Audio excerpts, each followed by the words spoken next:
नमस्कार दोस्तों, स्वागत है आपका हमारे यूट्यूब चैनल में। आज के इस वीडियो में हम इंडियन पॉलिटी यानी कि भारतीय राज्य व्यवस्था से संबंधित 150 प्रश्नों को डिस्कस करने वाले हैं।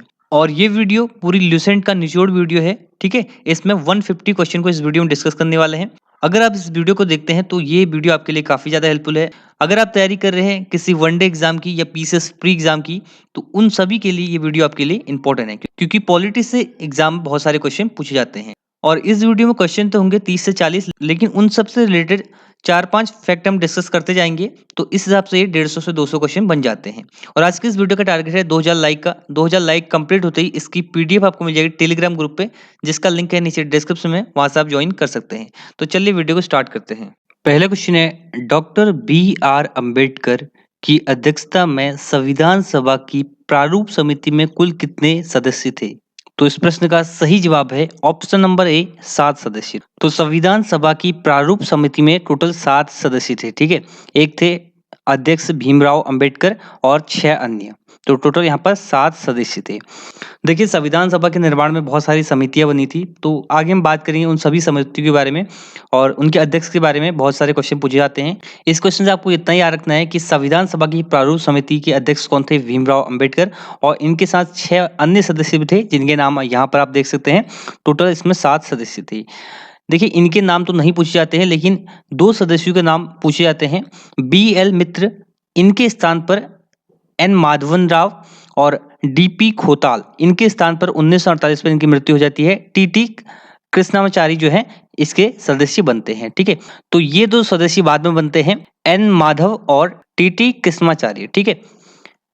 नेक्स्ट है, संविधान सभा में उद्देश्य प्रस्ताव निम्न में से किस एक द्वारा प्रस्तुत किया गया? तो इसका सही जवाब है option number B, Pandit Jawaharlal Nehru द्वारा, ठीक है। तो देखिए, संविधान सभा की हम पहले बात कर लेते हैं। संविधान सभा का गठन क्यों होता है? इसका गठन होता है संविधान के निर्माण के लिए, ठीक है। इसका कार्य क्या था? संविधान का निर्माण करना।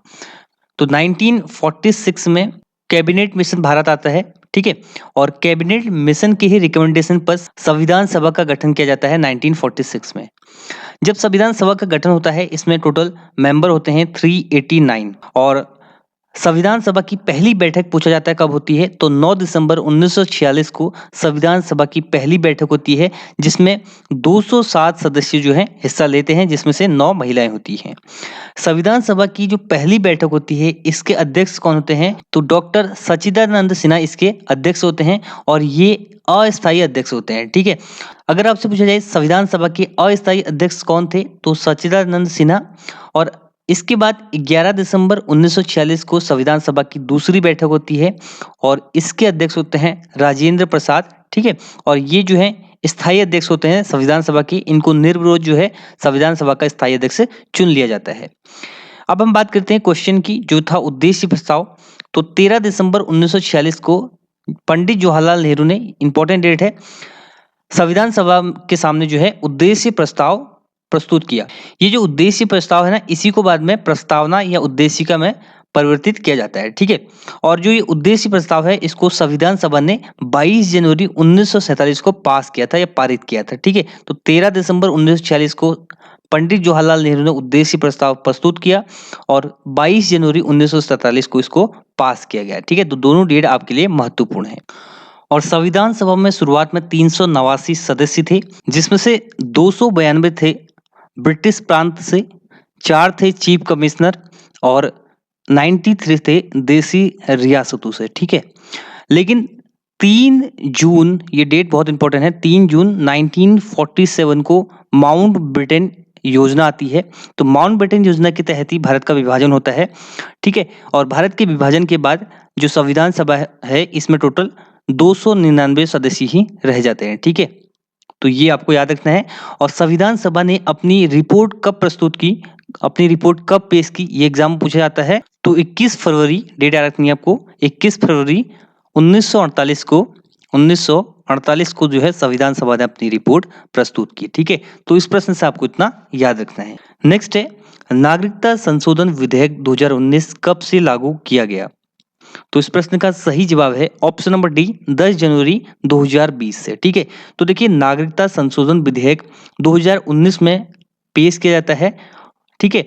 9 दिसंबर 2019 को ये लोकसभा में 11 दिसंबर 2019 को ये राज्यसभा में और 12 दिसंबर 2019 को इस पे राष्ट्रपति के साइन होते हैं। 10 जनवरी 2020 से ये लागू किया जाता है।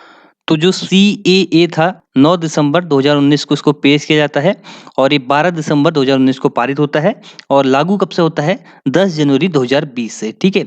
अगर नागरिकता की बात करें तो भारतीय संविधान के 5 से लेकर 11 अनुच्छेद तक नागरिकता का उल्लेख है। ये आता है भाग 2 में। ठीक है, कौन से भाग में आता है? भाग 2 में नागरिकता का उल्लेख है। ठीक है, और इसमें एक बहुत महत्वपूर्ण आर्टिकल है अनुच्छेद 11। इसके तहत जो है संसद को अधिकार है भविष्य में नागरिकता के संबंध में कोई कानून बनाने का। ठीक है, तो अनुच्छेद 11 भी आपको याद रखना है। नेक्स्ट है भारतीय संविधान में संशोधन करके शिक्षा का अधिकार कब जोड़ा गया? काफी ज्यादा महत्वपूर्ण क्वेश्चन है, बहुत बार एग्जाम में पूछा जा चुका है। तो इस प्रश्न का सही जवाब है ऑप्शन नंबर ए 1 अप्रैल 2010 को। तो भारतीय संविधान में संशोधन करके शिक्षा का अधिकार जो है 1 अप्रैल 2010 को जोड़ा गया है। ठीक है, शिक्षा का अधिकार अधिनियम 2009 में आता है और ये जो है प्रभावी होता है, लागू कब से होता है? 1 अप्रैल 2010 से। ये आपको याद रखना है। और शिक्षा के अधिकार से एक और पॉइंट आपको याद रखना है, 86वां संविधान संशोधन जो कि 2002 में होता है। ठीक है, और इस संविधान संशोधन के तहत 6 से लेकर 14 साल के बच्चों को निःशुल्क और अनिवार्य शिक्षा का प्रावधान है। कौन से संविधान संशोधन के तहत? 86वें संविधान संशोधन 2002 के तहत 6 से लेकर 14 साल के बच्चों को निःशुल्क और अनिवार्य शिक्षा का प्रावधान है। और इसको किस अनुच्छेद में जोड़ा गया? अनुच्छेद 21A में। ठीक है, 21 क में इसको जोड़ा गया। तो बहुत ज्यादा इंपॉर्टेंट ये अनुच्छेद है आपके लिए। ठीक है, तो इससे इतने पॉइंट आपको याद रखने हैं। नेक्स्ट है केंद्रीय सतर्कता आयोग की स्थापना किसकी अनुशंसा पर की गई? प्रश्न है आपसे, प्रश्न पूछा गया है सेंट्रल विजिलेंस कमीशन की स्थापना किसकी सिफारिश पर की गई? तो इसका सही जवाब है ऑप्शन नंबर सी संस्थानम समिति। तो संस्थानम समिति की सिफारिश पर फरवरी 1964 में केंद्रीय सतर्कता आयोग की स्थापना की गई और 25 अगस्त 1998 में इसको संवैधानिक दर्जा दिया गया है। ठीक है, और अगर आपसे पूछा जाए क्वेश्चन भारत के वर्तमान में केंद्रीय सतर्कता आयुक्त यानी कि सेंट्रल विजिलेंस कमिश्नर कौन है? तो उनका नाम है सुरेश एन पटेल। ठीक है, सुरेश एन पटेल। तो ये नाम आपका रखना है, ये वर्तमान में केंद्रीय सतर्कता आयुक्त हैं। अगला प्रश्न है भारतीय संविधान में समता का अधिकार 5 अनुच्छेदों द्वारा प्रदान किया गया है, ये है। तो इस प्रश्न का सही जवाब है ऑप्शन नंबर सी 14 से लेकर 18 अनुच्छेद। ठीक है, तो समता या समानता का अधिकार जो है भारतीय संविधान के 14 से लेकर 18 तक में उल्लेखित है। अब यहाँ पर ये बात हो रही है मौलिक अधिकारों की। तो मौलिक अधिकारों के बारे में आपको पता होना चाहिए। भारतीय संविधान में टोटल 6 मौलिक अधिकार हैं, लेकिन पहले भारतीय संविधान में टोटल 7 मौलिक अधिकार थे। इसके बाद 44वां संविधान संशोधन होता है जो कि हुआ था 1978 में। ठीक है, तो 1978 में 44वां संविधान संशोधन होता है। इसके तहत संपत्ति का अधिकार एक अनुच्छेद था जो कि अनुच्छेद 31 में था। ठीक है, तो इसको हटाकर अनुच्छेद 300A में इसको जोड़ दिया गया, कानूनी या विधिक अधिकार इसको बना दिया गया। तो वर्तमान में भारतीय संविधान में 6 मौलिक अधिकार हैं, जिसमें से पहला है समता या समानता का अधिकार जो कि 14 से 18 तक है। दूसरा है स्वतंत्रता का अधिकार 19 से 22 तक। तीसरा है शोषण के विरुद्ध अधिकार 23 से 24। धार्मिक स्वतंत्रता का अधिकार 25 से 28। संस्कृति और शिक्षा का अधिकार 29 से 30 और संवैधानिक उपचारों का अधिकार अनुच्छेद 32। ठीक है, और अनुच्छेद 32 को ही डॉक्टर भीमराव अंबेडकर ने भारतीय संविधान की आत्मा कहा है। ठीक है, भारतीय संविधान की आत्मा डॉक्टर भीमराव अंबेडकर ने किसे कहा है? तो अनुच्छेद 32 को कहा है। ठीक है, अब ये प्रश्न दो प्रकार से आता है। एक आता है भारतीय संविधान की आत्मा किसको कहा गया है? तो ये कहा गया है प्रस्तावना को। अगर आपसे पूछा जाए डॉक्टर भीमराव अंबेडकर ने भारतीय संविधान की आत्मा किसे कहा है, तो वो कहा है अनुच्छेद 32 को। और अनुच्छेद 32 के तहत ही सर्वोच्च न्यायालय जो है रिट जारी करता है और अनुच्छेद 226 के तहत उच्च न्यायालय जो है रिट जारी करता है। टोटल 5 प्रकार की रिट जो है। ठीक है, अब थोड़ा क्वेश्चन की बात कर लेते हैं, समता या समानता का अधिकार की बात कर लेते हैं। तो अनुच्छेद 14 में है विधि के समक्ष समानता। अनुच्छेद 15 धर्म, मूल निवास, जाति, लिंग, जन्म स्थान के आधार पर किसी से हम भेदभाव नहीं कर सकते हैं। तो ये जो है अनुच्छेद 15 में है। अनुच्छेद 16 लोक नियोजन के विषय में अवसर में समानता। ठीक है, अनुच्छेद 17 अस्पष्टता का अंत। बहुत बार एग्जाम पूछा जाता है अस्पष्टता का अंत किस में है? अनुच्छेद 17 में और अनुच्छेद 18 में जो है उपाधियों का अंतर। ठीक है, तो ये इस प्रश्न से इतने आपको पॉइंट याद कर लेने हैं। नेक्स्ट है, निम्न में से कौन संसद के दोनों सदनों की संयुक्त बैठक की अध्यक्षता करेगा? तो इस प्रश्न का सही जवाब है ऑप्शन नंबर डी, लोकसभा अध्यक्ष। तो देखिए, संसद की दोनों सदनों की बैठक कौन बुलाता है? राष्ट्रपति बुलाता है। और इसकी अध्यक्षता कौन करता है? तो लोकसभा अध्यक्ष इसकी अध्यक्षता करता है अनुच्छेद 118 4 के तहत। ठीक है, तो अनुच्छेद 118 4 के अनुसार जो है संसद के दोनों सदनों की संयुक्त बैठक की अध्यक्षता लोकसभा अध्यक्ष करता है, लोकसभा स्पीकर करता है। और वर्तमान में भारत के लोकसभा स्पीकर हैं ओम बिरला। ठीक है, ओम बिरला। ये वर्तमान में 17वीं लोकसभा चल रही है। ठीक है, 17th लोकसभा वर्तमान में चल रही है और इसके वर्तमान में स्पीकर हैं, अध्यक्ष है ओम बिरला। ठीक है, और अनुच्छेद 118 3 में नियम है, अगर लोकसभा अध्यक्ष जो है उपस्थित नहीं है तो उस समय कौन अध्यक्षता करेगा? तो लोकसभा उपाध्यक्ष करेगा। अगर लोकसभा उपाध्यक्ष भी उपस्थित नहीं है तो राज्यसभा का उपसभापति जो है इसकी अध्यक्षता करेगा। ठीक है, तो इतने पॉइंट आपको इससे याद रखने हैं। अगला है, भारत में पंचायती राज व्यवस्था सर्वप्रथम राजस्थान और डैश में प्रारंभ की गई। तो क्वेश्चन इस प्रकार का है कि भारतीय संविधान में सर्वप्रथम राजस्थान में पंचायती राज व्यवस्था प्रारंभ होती है, उसके बाद कहाँ हुई थी?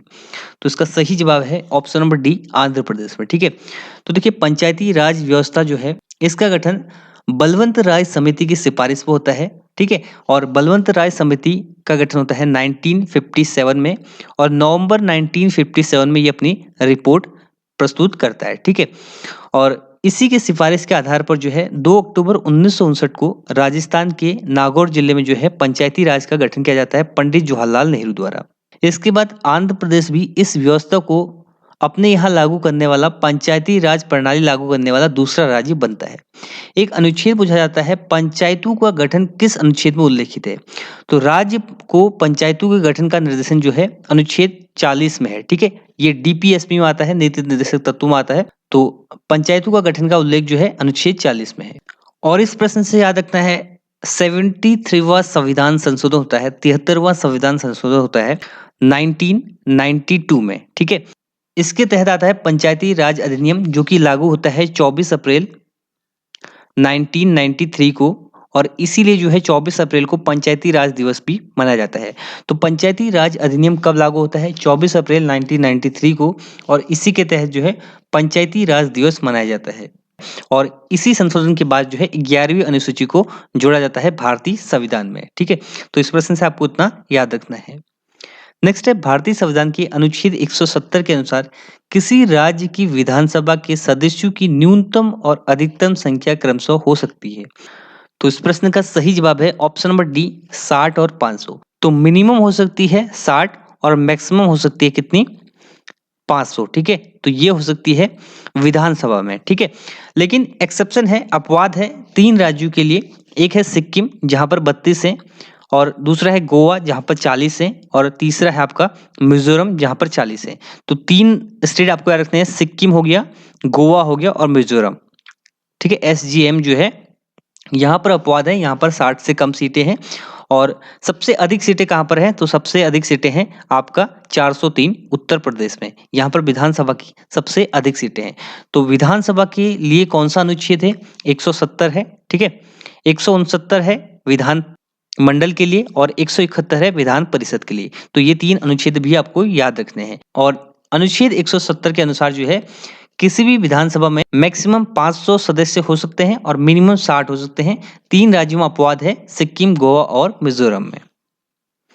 नेक्स्ट है, राष्ट्रीय विकास परिषद का मुख्य संबंध है। तो इसका सही जवाब है ऑप्शन नंबर ए, पंचवर्षीय योजनाओं के अनुमोदन से। ठीक है, तो राष्ट्रीय विकास परिषद की स्थापना होती है 6 अगस्त 1952 को। किसके लिए? पंचवर्षीय योजनाओं के निर्माण में राज्यों की भागीदारी सुनिश्चित करने के लिए 6 अगस्त 1952 को राष्ट्रीय विकास परिषद की स्थापना होती है। ठीक है, पूछा जाता है एग्जाम में, राष्ट्रीय विकास परिषद की स्थापना कब हुई? तो 6 अगस्त 1952 को हुई। पंचवर्षीय योजना के बारे में कभी हम बात करेंगे, बाद में पूरे डिटेल में पढ़ेंगे। और इस राष्ट्रीय विकास परिषद का अध्यक्ष कौन होता है? प्रधानमंत्री। ठीक है, नेक्स्ट है, भारतीय संविधान के निम्न में से कौन सा अनुच्छेद राज्यपाल को अध्यादेश जारी करने की शक्ति प्रदान करता है? तो इसका सही जवाब है ऑप्शन नंबर सी, अनुच्छेद 213 के अनुसार जो है राज्यपाल को शक्ति प्रदान होती है अध्यादेश जारी करने की, ऑर्डिनेंस जारी करने की, ठीक है। तो ये बहुत ज्यादा इंपॉर्टेंट अनुच्छेद है, ठीक है। और अगर यही क्वेश्चन राष्ट्रपति के संदर्भ में पूछा जाए तो राष्ट्रपति को अनुच्छेद 123 के तहत जो है अध्यादेश, ऑर्डिनेंस जारी करने की शक्ति प्रदान होती है, ठीक है। अब बात करते हैं यहाँ पर राज्यपाल के बारे में। तो राज्यपाल के संबंधित अनुच्छेद जो है एग्जाम में पूछे जाते हैं। सबसे पहले आता है 153, प्रत्येक राज्य के लिए एक राज्यपाल होगा, अनुच्छेद 153 में, ठीक है। राज्यपाल की नियुक्ति की जाती है अनुच्छेद 155 के तहत, ठीक है। नियुक्ति की जाती है किसके द्वारा की जाती है? राष्ट्रपति के द्वारा की जाती है। और राज्यपाल को क्षमादान की शक्ति प्रदान होती है अनुच्छेद 161 के तहत, ठीक है। क्षमादान की शक्ति प्रदान होती है अनुच्छेद 161। तो देखिए 3 अनुच्छेद बहुत ज्यादा इंपॉर्टेंट है। राज्यपाल की नियुक्ति अनुच्छेद 155, क्षमादान की शक्ति अनुच्छेद 161 और अध्यादेश जारी करने की शक्ति जो है अनुच्छेद 213। तो 3 अनुच्छेद जो है आपको राज्यपाल से याद करने हैं। नेक्स्ट है निर्वाचन आयोग को 3 सदस्यीय आयोग किस वर्ष बनाया गया? तो इसका सही जवाब है ऑप्शन नंबर बी 1989 में, ठीक है। तो देखिए निर्वाचन आयोग की बात करें तो भारतीय संविधान के भाग 15 में अनुच्छेद 324 से 329 तक निर्वाचन की व्याख्या की गई है। और वर्तमान समय में निर्वाचन आयोग में 3 सदस्यीय आयोग है, जिसमें से एक होता है मुख्य निर्वाचन आयुक्त, ठीक है, और 2 होते हैं निर्वाचन आयुक्त, ठीक है। और वर्तमान में मुख्य निर्वाचन आयुक्त हैं सुशील चंद्रा, ठीक है। नाम आपका याद रखना है, सुशील चंद्रा जो हैं ये मुख्य निर्वाचन आयुक्त हैं। और आपको कमेंट बॉक्स में बताना है बाकी 2 निर्वाचन आयुक्त कौन है वर्तमान में, कमेंट बॉक्स में आप बताइए। निर्वाचन आयुक्त की बात करें तो इसका कार्यकाल कितना होता है? तो इसका कार्यकाल होता है 6 वर्ष या 65 वर्ष, जो भी पहले हो वो इसका कार्यकाल होता है निर्वाचन आयुक्त का, ठीक है। तो इस प्रश्न से आपको इतना याद रखना है। अगला प्रश्न है पंचायती राज संस्थाओं की 29 कार्यों की सूची किस अनुच्छेद के तहत दी गई है? तो इस प्रश्न का सही जवाब है ऑप्शन नंबर डी अनुच्छेद 243 जी के तहत, ठीक है। तो अभी हमने आपको बताया 73 अमेंडमेंट होता है 1992 में, इसके तहत जो है 243 जो आर्टिकल है इसमें 16 अनुच्छेद को जोड़ा जाता है, ठीक है। ए बी सी करके ऐसे 16 अनुच्छेद जोड़े जाते हैं। इसमें से एक है अनुच्छेद 243 जी, इसमें 29 कार्यों के बारे में जो है उल्लेख किया गया है। इसके अंतर्गत 29 कार्यों को रखा गया है, ठीक है। काफी महत्वपूर्ण आर्टिकल है। और 73वां संविधान संशोधन 1992 के तहत जो है 11वीं अनुसूची को जोड़ा गया है भारतीय संविधान में। तो ये बहुत ज्यादा महत्वपूर्ण आपके लिए प्रश्न हो जाता है। और बाकी हमने आपको पंचायती राज के बारे में बता दिया है, ये आपको याद रखना है। नेक्स्ट है केंद्र शासित प्रदेश लद्दाख का पहला लेफ्टिनेंट गवर्नर किसे नियुक्त किया गया? तो इस प्रश्न का सही जवाब है option number B Radha Krishna Mathur को, ठीक है। तो देखिए वर्ष 2019 में जम्मू कश्मीर पुनर्गठन अधिनियम आया था, ठीक है। तो ये संविधान का ही पार्ट है, तो आपके लिए महत्वपूर्ण है। तो करंट अफेयर के सेक्शन में भी ये क्वेश्चन पूछा जा सकता है आपसे, क्योंकि 1-2 साल पुराने करंट अफेयर भी पूछे जाते हैं कई बार, ठीक है। तो बहुत ज्यादा महत्वपूर्ण एक प्रश्न है। केंद्र शासित प्रदेश जो लद्दाख है इसके पहले लेफ्टिनेंट गवर्नर बने थे राधा कृष्ण माथुर, ठीक है। लेफ्टिनेंट गवर्नर क्यों? क्योंकि ये अब केंद्र शासित प्रदेश बन चुका है लद्दाख, ठीक है। देखिए पहले जम्मू कश्मीर राज्य था, उसका पुनर्गठन होता है। ये पुनर्गठन अधिनियम आता है 2019 में, और ये लागू कब से होता है? 31 अक्टूबर 2019 से, ठीक है। तो ये बहुत ज्यादा इंपॉर्टेंट क्वेश्चन है। 31 अक्टूबर 2019 से जो है जम्मू कश्मीर को यूनियन टेरिटरी बना दिया जाता है और लद्दाख को भी एक यूनियन टेरिटरी बना दिया जाता है, ठीक है।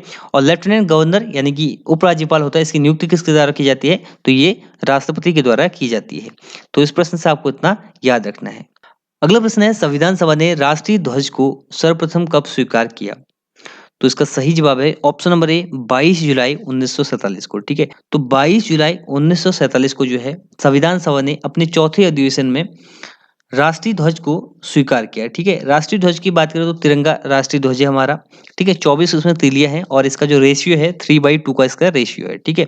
और इसको तैयार किसने किया था, इसको बनाया किसने था? तो पिंगली वेंकैया ने इसको बनाया था। और भारत की फ्लैग की बात करें तो सबसे पहले आता है केसरी, फिर व्हाइट आता है, फिर ग्रीन आता है, ठीक है। और बीच में होता है अशोक, ठीक है, जिसमें 24 तीलियां होती है। और इसी टाइप के क्वेश्चन और पूछे जाते हैं। तो देखिए एक क्वेश्चन पूछा जाता है संविधान सभा ने राष्ट्रगान को कब अपनाया?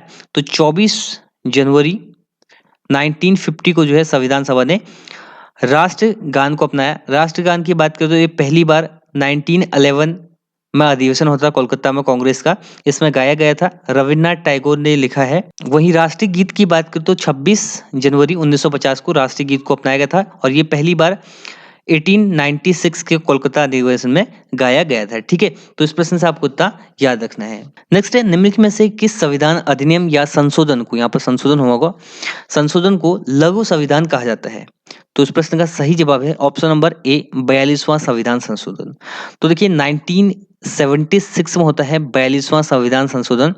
इसी को जो है मिनी कॉन्स्टिट्यूशन या लघु संविधान कहा जाता है। काफी महत्वपूर्ण ये संविधान संशोधन होता है। ठीक है, और इसी के तहत जो है भारतीय संविधान की प्रस्तावना में संशोधन किया जाता है। अभी तक भारतीय संविधान की प्रस्तावना में एक बार ही संशोधन हुआ है, वो है 42 अमेंडमेंट 1976 का। ठीक है, और प्रस्तावना में समाजवादी, धर्मनिरपेक्ष और एकता अखंडता जैसे शब्द जो है जोड़े जाते हैं प्रस्तावना में 42 अमेंडमेंट में। ठीक है, और भारतीय संविधान में मौलिक कर्तव्यों को भी 42वें संविधान संशोधन के बाद 51 क में जोड़ा जाता है। ठीक है, तो ये भी आपको याद रखना है, इसीलिए इसको मिनी संविधान भी कहा जाता है।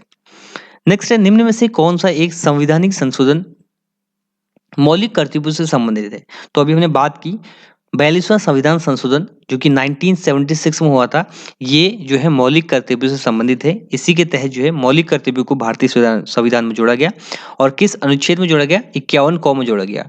अब देखिए मौलिक कर्तव्यों को क्यों जोड़ा गया, तो इसको लिया कहाँ से, पहले ये जान लीजिए। इसको लिया है हमने रसिया से। ठीक है, यूएसएसआर सोवियत संघ से हमने लिया है। ठीक है, और इसको किसकी सिफारिश के बाद भारतीय संविधान में जोड़ा गया? तो सरदार स्वर्ण सिंह समिति। अगर आपसे पूछा जाए सरदार स्वर्ण सिंह समिति किससे संबंधित है, तो मौलिक कर्तव्यों से संबंधित है। सरदार स्वर्ण सिंह समिति की सिफारिश पर ही 42वें संविधान संशोधन के तहत 1976 में जो है भारतीय संविधान के अनुच्छेद 51 को या भाग 4 क में जो है मौलिक कर्तव्यों को जोड़ा गया। ठीक है, शुरुआत में मौलिक कर्तव्यों की संख्या जो थी 10 थी और अभी जो है मौलिक कर्तव्यों की संख्या 11 है। ठीक है, 86वां संविधान संशोधन जो कि 2002 में होता है, इसी के बाद जो है एक और मौलिक कर्तव्य भारतीय संविधान में जोड़ा गया। तो टोटल 11 वर्तमान में भारत में मौलिक कर्तव्य हैं। और कहाँ से लिया है, इसका स्रोत क्या है? तो सोवियत संघ रसिया इसका स्रोत है। ठीक है, अगला प्रश्न है, निम्नलिखित में से किन अनुच्छेदों को राष्ट्रीय आपातकाल के दौरान निलंबित नहीं किया जा सकता? तो इस प्रश्न का सही जवाब है अनुच्छेद 20 और 21 को। ठीक है, तो देखिए भारतीय संविधान में 3 प्रकार के आपातकाल हैं और इन आपातकालों को लिया गया है जर्मनी के संविधान से। पहला आपातकाल है 352 अनुच्छेद, इसमें है राष्ट्रीय आपातकाल। दूसरा है 356, इसमें है राष्ट्रपति शासन। तीसरा है 360, इसमें है वित्तीय आपातकाल। ठीक है, तो देखिए राष्ट्रपति शासन सबसे पहला लगा था पंजाब में 1951 में। वित्तीय आपातकाल अभी तक भारत में नहीं लगा है। यहाँ पर हम बात कर रहे हैं राष्ट्रीय आपातकाल के बारे में।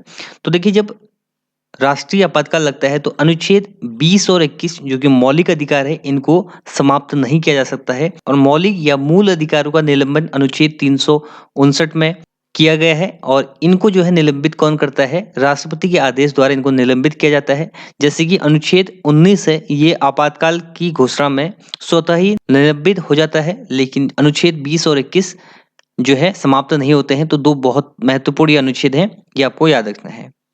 नेक्स्ट है, निम्न में से किस अनुच्छेद के तहत महान्यायवादी अटॉर्नी जनरल संसद के दोनों सदनों की कार्रवाई में भाग लेने का अधिकार है? तो देखिए अनुच्छेद 88 के तहत जो है अटॉर्नी जनरल को संसद के दोनों सदनों की कार्रवाई में भाग लेने का अधिकार प्राप्त है। ठीक है, तो अनुच्छेद 88 आपको याद रखना है। अटॉर्नी जनरल या महान न्यायवादी की बात करें तो ये सबसे बड़ा विधि अधिकारी होता है और इसका उल्लेख भारतीय संविधान के अनुच्छेद 76 में है। वर्तमान में भारत के अटॉर्नी जनरल या महान्यायवादी कौन है? तो वो है के वेणुगोपाल। ठीक है, के वेणुगोपाल जो है वर्तमान में भारत के महान्यायवादी हैं। और महान्यायवादी की नियुक्ति राष्ट्रपति द्वारा की जाती है सरकार की सलाह पर। तो इस प्रश्न से आपको इतना याद रखना है। नेक्स्ट है, नवयुवकों द्वारा 18 वर्ष की आयु पर मताधिकार का पहली बार प्रयोग किया गया, वो कौन से आम चुनाव थे? तो इसका सही जवाब है 1989 में। ठीक है, तो देखिए 61वें संविधान संशोधन के बाद मताधिकार की जो आयु है 21 वर्ष से घटाकर 18 वर्ष कर दी गई थी। ठीक है, और 28 मार्च 1989 से लागू हुआ था और पहली बार जो है 18 वर्ष की आयु के वयस्कों ने, नवयुवकों ने जो है मताधिकार किया था 1989 में और ये 9वीं लोकसभा थी। ठीक है, वर्तमान में मैंने आपको बताया 17वीं लोकसभा है और 1989 में 9वीं लोकसभा के आम चुनाव थे। ठीक है, बढ़ते हैं आगे। नेक्स्ट है, निम्न में से कौन सा मूल अधिकार विदेशी नागरिकों को प्राप्त नहीं है? तो इसका सही जवाब है ऑप्शन नंबर बी, अभिव्यक्ति की स्वतंत्रता का अधिकार। ठीक है, तो अभिव्यक्ति की स्वतंत्रता का अधिकार अनुच्छेद 19 में है। ठीक है, तो ये जो है विदेशी नागरिकों को प्राप्त नहीं है। अब वो कौन कौन से मौलिक अधिकार हैं जो फॉरेनर को भी प्राप्त है? तो देखिए, विधि के समक्ष समानता, समानता का अधिकार है, आर्टिकल 14 प्राप्त है। अपराधों के लिए दो सिद्ध के संबंध में संरक्षण, अनुच्छेद 20, समानता का अधिकार, ये भी प्राप्त है। प्राण एवं दैहिक स्वतंत्रता, अनुच्छेद 21 से भी प्राप्त है। शिक्षा का अधिकार, अनुच्छेद 21। शोषण के विरुद्ध अधिकार में 23 और 24, और धर्म की स्वतंत्रता के अधिकार में 25, 26, 27, 28। तो ये जो है विदेशी नागरिकों को प्राप्त है। इसके अलावा जितने भी अनुच्छेद हैं, जैसे आपका हो गया 29 और 30 हो गया, और आपका अनुच्छेद 15, 16, 17, 18, ठीक है, 19, ये जो है विदेशी नागरिकों को प्राप्त नहीं है। नेक्स्ट है, भारतीय संविधान के अनुच्छेद 344 के तहत प्रथम राजकीय भाषा आयोग का गठन कब हुआ?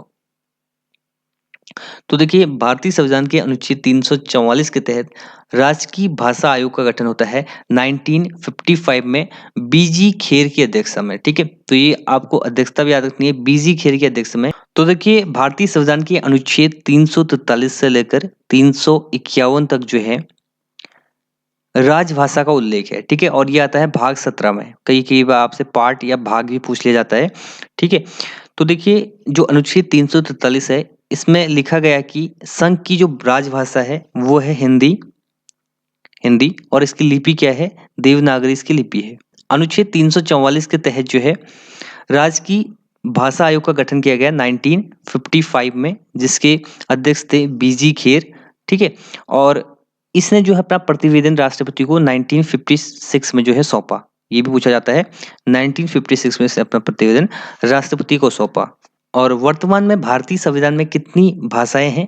तो वर्तमान में भारतीय संविधान की 8वीं अनुसूची में टोटल 22 भाषाओं का उल्लेख है। ठीक है, और मूल संविधान में कितनी भाषाएं थी? तो 14 भाषाएं थी। इसके बाद 21वां संविधान संशोधन होता है 1967 में। इसमें सिंधी भाषा को जो है 8वीं अनुसूची में जोड़ा जाता है।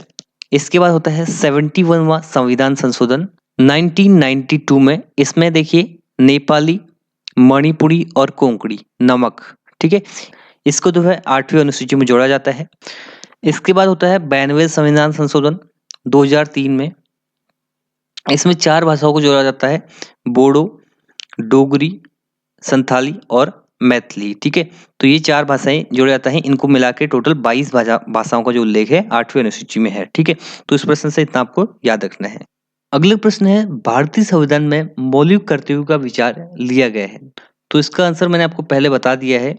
रूस से लिए हमने मौलिक कर्तव्य भारतीय संविधान में, और किस अनुच्छेद में जोड़े हैं? 51 क में इसको जोड़ा गया है 42वें संविधान संशोधन 1976 के तहत। ठीक है, और अब थोड़ा जान लेते हैं भारतीय संविधान के स्रोतों के बारे में, क्योंकि देखिए संविधान हमारा बहुत बड़ा है और बहुत सारे देशों से इसमें कुछ ना कुछ लिया गया है। ठीक है, तो इसमें बात करते हैं अमेरिका से। तो हमने अमेरिका से लिए हैं मौलिक अधिकार और जुडिशियल रिव्यू सिस्टम, न्यायिक पुनर्लोकन। ठीक है, न्यायिक पुनर्लोकन। ऑस्ट्रेलिया से हमने क्या ली है? समवर्ती सूची, ठीक है, जो कि 7वीं अनुसूची में है। रसिया से हमने लिए है मौलिक कर्तव्य, और आयरलैंड से क्या लिया है? डीपीएसपी। ठीक है, नीति निर्देशक तत्व, डीपीएसपी हमने आयरलैंड से लिए हैं। जर्मनी से हमने आपातकाल लिया है, और दक्षिण अफ्रीका से लिया है संविधान संशोधन। ठीक है, संविधान संशोधन हमने कहाँ से लिया है? दक्षिण अफ्रीका, साउथ अफ्रीका से। ठीक है, और कुछ और है मैं भूल रहा हूं अभी, तो इतने आपको याद रखने हैं। नेक्स्ट है, निम्नलिखित में से कौन सा एक सही सुमेलित नहीं है? तो इसका सही जवाब है ऑप्शन नंबर बी, अनुच्छेद 40 सहायक ग्राम पंचायतों का गठन, ये सही सुमेलित नहीं है। ठीक है, तो देखिए अनुच्छेद 39A में है समान न्याय एवं निःशुल्क विधिक सहायता। अनुच्छेद 40 में मैंने आपको बताया था कि ये ग्राम पंचायतों का गठन से संबंधित है। अनुच्छेद 44 है समान नागरिक संहिता, बहुत ज्यादा इंपॉर्टेंट है, यूनिफॉर्म सिविल कोड, समान नागरिक संहिता अनुच्छेद 40, अनुच्छेद 44 में है। अनुच्छेद 48 में है कृषि और पशुपालन का संगठन। ठीक है, अगला प्रश्न है, निम्नलिखित में से संविधान सभा की संघ संविधान समिति के अध्यक्ष कौन थे? तो इस प्रश्न का सही जवाब है option number C, Jawaharlal Nehru. ठीक है, तो पंडित जवाहरलाल नेहरू जो है संघ संविधान समिति के अध्यक्ष थे। देखिए, इससे पहले मैंने आपको बताया था प्रारूप समिति के बारे में, जिसके अध्यक्ष भीमराव अंबेडकर थे और अध्यक्ष सहित जिसमें 7 सदस्य थे। ठीक है, और उसी प्रकार से संविधान के निर्माण में बहुत सारी समितियां बनी, तो उन समितियों के बारे में अभी बात करते हैं। तो संघ संविधान समिति के अध्यक्ष थे जवाहरलाल नेहरू। इनके अध्यक्ष के बारे में ही पूछा जाता है अक्सर। ठीक है, नियम और संचालन समिति के अध्यक्ष कौन थे? राजेंद्र प्रसाद। ठीक है, और प्रारूप समिति मैंने आपको बताया भीमराव अंबेडकर इसके अध्यक्ष थे। मौलिक अधिकारों एवं अल्पसंख्यक हेतु सलाहकार समिति के अध्यक्ष कौन थे? सरदार वल्लभ भाई पटेल। ठीक है, मूल अधिकार उप समिति के अध्यक्ष कौन थे? जेबी कृपलानी। और अल्पसंख्यक उप समिति के अध्यक्ष थे एच.सी. मुखर्जी। ठीक है, ये ज्यादा पूछे जाते हैं, तो ये जो 4 है ऊपर के, ये काफी इंपॉर्टेंट है। ठीक है, और ये जो 2 हैं ये काफी इंपॉर्टेंट है। ठीक है, संघ शक्ति समिति के अध्यक्ष थे पंडित जवाहरलाल नेहरू और प्रांतीय संविधान समिति के अध्यक्ष थे सरदार वल्लभ भाई पटेल। ठीक है, सरदार वल्लभ भाई पटेल को जिम्मा दिया था कि जो सारी देसी रियासतें थी उनको एकजुट करने का। और एक और क्वेश्चन पूछा जाता है, संविधान सभा के संवैधानिक सलाहकार कौन थे? तो बी.एन. राव, आपको याद रखना है बी.एन. राव। ये भी पूछा जाता है, संविधान सभा के संवैधानिक सलाहकार कौन थे? तो बी.एन. राव संवैधानिक सलाहकार थे। इसमें आप कंफ्यूजन हो जाता है बी.आर. अम्बेडकर और बी.एन. राव में, तो ये संवैधानिक सलाहकार थे और ये जो है प्रारूप समिति के अध्यक्ष थे बी.आर. अम्बेडकर। तो इस प्रश्न से आपको इतना याद रखना है। अगला है, संविधान निर्मात्री परिषद की झंडा समिति के अध्यक्ष कौन थे? तो देखिए, संविधान सभा की निर्मात्री परिषद की झंडा समिति के अध्यक्ष थे डॉक्टर राजेंद्र प्रसाद। ठीक है, तो भारतीय इतिहास में 2 झंडा समितियों का उल्लेख हमें देखने को मिलता है। एक तो है जो कांग्रेस का कराची अधिवेशन हुआ था उस समय गठित की गई थी झंडा समिति, उसके अध्यक्ष थे सरदार वल्लभ भाई पटेल। और दूसरा है निर्मात्री परिषद द्वारा झंडा समिति का गठन किया जाता है 3 जून 1947 में, और इसके अध्यक्ष होते हैं डॉक्टर राजेंद्र प्रसाद। इसके साथ अन्य सदस्य होते हैं अबुल कलाम आजाद, सरोजनी नायडू, राजगोपालाचारी, के एम मुंशी और डॉक्टर बी.आर. अम्बेडकर। ठीक है, तो इसकी स्थापना होती है झंडा समिति की 23 जून 1947 को और इसके अध्यक्ष होते हैं डॉक्टर राजेंद्र प्रसाद। नेक्स्ट है, भारतीय संविधान के किस अनुच्छेद के तहत सर्वोच्च न्यायालय भारतीय नागरिकों के मौलिक अधिकारों की सुरक्षा करता है? तो मैंने ये भी आपको पहले बता दिया है, मौलिक अधिकारों की सुरक्षा की जाती है अनुच्छेद 32 के तहत। ठीक है, अनुच्छेद 32 क्या है? संवैधानिक उपचारों का अधिकार है। यही जो है हमारे मौलिक अधिकारों को प्रोटेक्ट करता है।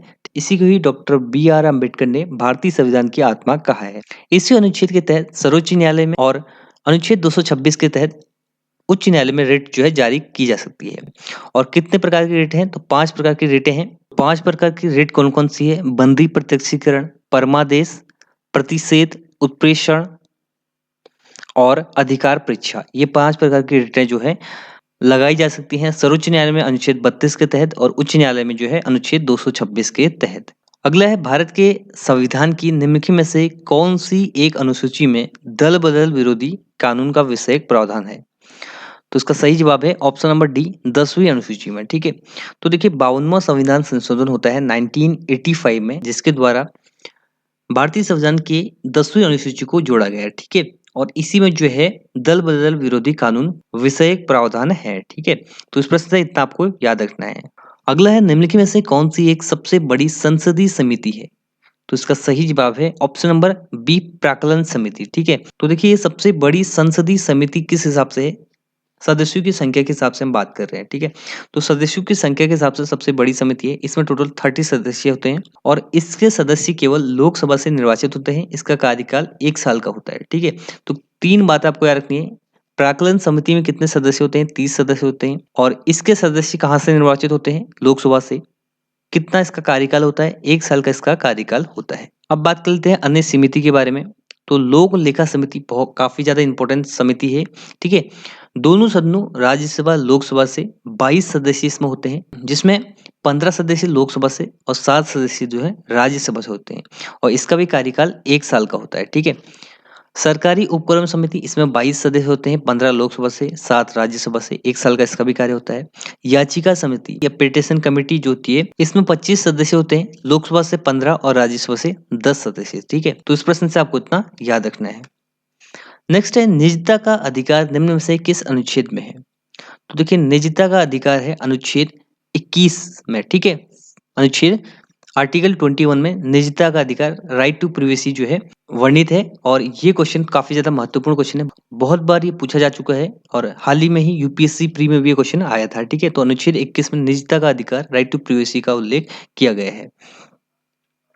नेक्स्ट है, भारत के सर्वोच्च न्यायालय में न्यायाधीशों की वर्तमान संख्या कितनी है?